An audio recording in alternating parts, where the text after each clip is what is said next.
Trimegah sendiri, seperti apa fokus rebalancing di akhir dari tahun 2023 ini? Ya, seperti tadi saya katakan, Anneke, untuk obligasi kami mengambil sikap memperpendek durasi. Jadi kami fokus pada tenor-tenor jangka pendek, precisely karena kami sebenarnya worried tentang keadaan global tadi. Karena again obligasi itu pergerakannya menurut kami korelasinya sangat tinggi dengan pergerakan obligasi global yang notabene masih tergantung central bank di dunia dipimpin oleh the Fed yang masih menaikkan suku bunga. Apalagi juga masalah ada China property crisis ya. Jadi obligasi kami perpendek durasi, hingga akhir tahun kami akan mengambil sikap yang sama. Mungkin nanti lebih kalau ada pelemahan yang cukup mendalam, kami akan trading saja. Jadi akan beli tenor yang panjang sedikit, ada rally lagi, kita akan lepas lagi. Tapi secara agregat mungkin kalau obligasi, tenor kami akan kami jaga di jangka pendek. Kalau saham mungkin kita akan lebih lihat ke 6 bulan sampai 9 bulan ke depan, terutama yang tadi saya katakan terkait pesta demokrasi.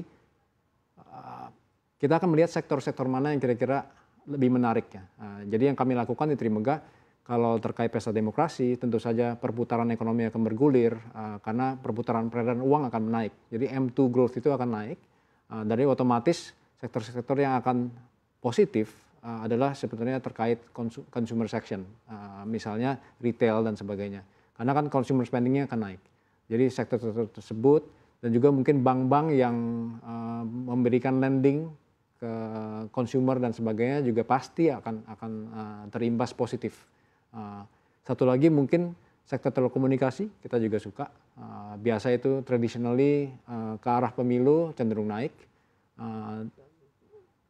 Mungkin itu ya, 3 sektor yang saya sebutkan tadi. Baik, kalau mengingat pemilu ini di 14 Februari, namun di bulan Oktober ini untuk sektor consumer sebenarnya kita belum terlihat ada pergerakan yang sangat signifikan. Kira-kira kapan kita bisa mulai melihat ada pergerakan ini begitu, ditambah lagi dengan window dressing nanti di akhir tahun? Ya, saran saya sih untuk investor, kalau untuk saham strategi kami di Trimegah adalah setiap ada pelemahan kita mulai collect, kita mulai masuk pelan-pelan.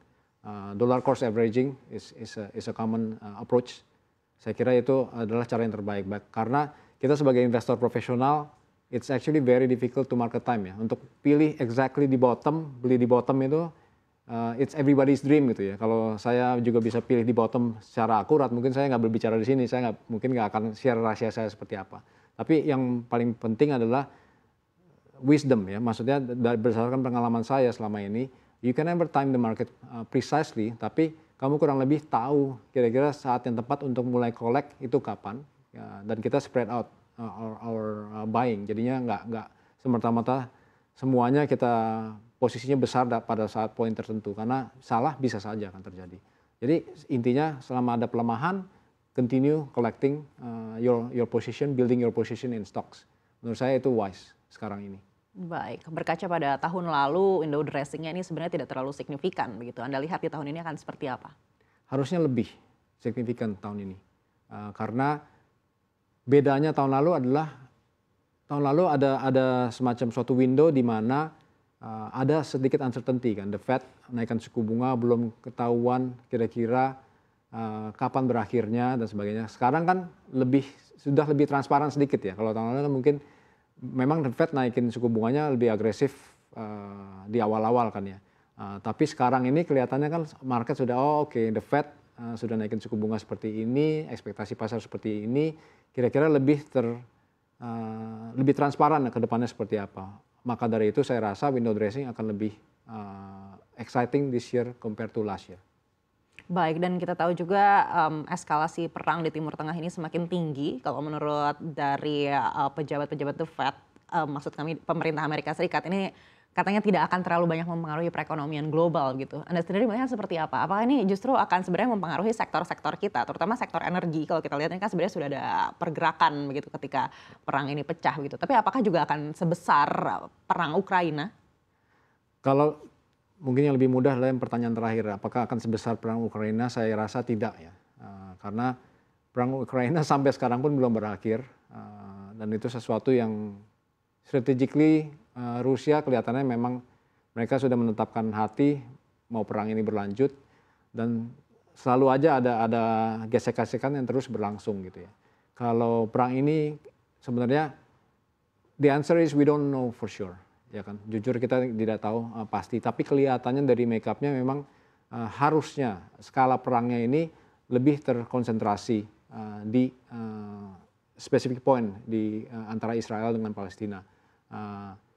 Kita sih sukanya damai-damai, mudah-mudahan kita harapkan segera berakhir ya, kedua belah pihak bisa mencapai inilah perdamaian. It's not good for everybody lah saya rasa. Impact-nya tentu saja ada untuk global economy. Ya tadi dikatakan harga energi naik lagi, dan tentunya harga energi ini kan ada hubungannya dengan inflasi, terutama di Amerika. Jadi komponen CPI terbesar di Amerika itu datangnya dari salah satunya dari energi. Kalau inflasinya naik terus di Amerika kan nanti akan menggerakkan, memotivasi the Fed untuk kembali melanjutkan gerakannya ya, menaikkan suku bunga. Nah itulah nantinya imbasnya lebih besar buat dunia kan, gerakannya seperti itu. Jadi kelihatannya kalau dari the makeup of it, menurut saya sih ini lebih terisolasi, harusnya impact-nya lebih kecil. Tapi kita tidak pernah tahu, tentu saja kalau ini terlalu berlanjut berkepanjangan, harga energi naik, dan itu kan di daerah Timur Tengah tersebut itu penting sekali ya, ada peredaran minyak harus lewat daerah situ, it's gonna be problematic buat kita semua juga ya.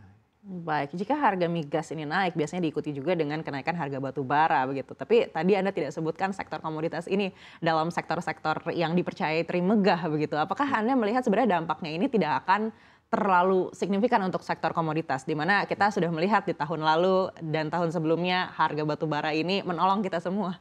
Ya, batu bara is always helpful for our economy ya. Bukan saja saham-sahamnya banyak yang batu bara, tapi juga untuk roda perekonomian sangat baik sebenarnya. Meskipun anti ESG ya, it's not necessarily green energy, tapi jujur tadi yang saya katakan sebenarnya sektor-sektor yang lebih strategik buat kita. Batu bara tentu saja sebagai fund manager kita juga trading. Kalau misalnya view kita jangka pendek batu bara ini bisa menarik, tentu saja kita build position di situ. Tadi saya tidak sebutkan karena saya lebih untuk investor-investor pemirsa di rumah mungkin lebih relevan yang lebih long term lah, 6-9 bulan. Baik, artinya untuk 1 tahun ke depan begitu untuk sektor batu bara ini tidak terlalu bisa diharapkan kalau menurut Trimegah? Menurut saya is a trading opportunity. Bisa kalau yang investor-investor, teman-teman investor yang suka trading, tentu saja bisa capture this opportunity. Tapi untuk di hold sampai jangka panjang harus hati-hati juga. Karena again, kalau misalnya perangnya tiba-tiba sudah selesai, ada intervensi dari PBB atau apa, mungkin saja harga energinya turun lagi kan. Karena kenyataannya dengan the Fed dan Central Bank di seluruh dunia menaikkan suku bunga, sebenarnya mereka melemahkan ekonomi. Ekonomi dunia dilemahkan, otomatis korelasinya tinggi dengan harga minyak, energi.